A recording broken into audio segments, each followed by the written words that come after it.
জীবনের সাথে এই শয়তান 9 জনের হিস্টোরি ওতপ্রোতভাবে জড়িত। এই যে 9টা শয়তান, এই 9 জন শয়তানই পুরো মাদাইনটা নষ্ট করে ফেলেছে, এবং এই 9 জন শয়তানের জন্যই পুরো মাদাইনকে আল্লাহ গজব দিয়ে ধ্বংস করেছেন, বলেন নাউজুবিল্লাহ।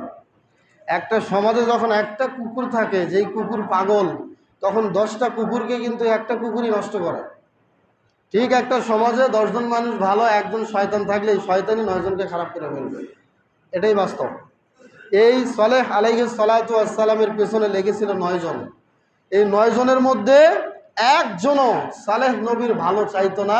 তারা চাইতো যে কেমনে কোনভাবে তাকে আমরা অপদস্থ করতে পারি, তাকে একটা হত্যার পায়তারা করতে পারি, বলেন নাউজুবিল্লাহ।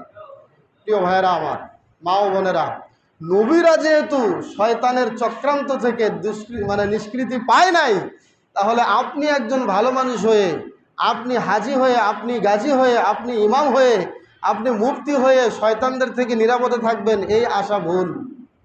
নবীরাই মানুষের মন জোগাতে পারে নাই, আমরা একা হয়ে 10 জনের মন কেমনে জোগাবো? এটা কি সম্ভব? সম্ভব নয়। নবীরাই কিন্তু পারে নাই। নবীরাই তাদের কাছে এত ভালো কাজ করেও তাদের কাছে খারাপ।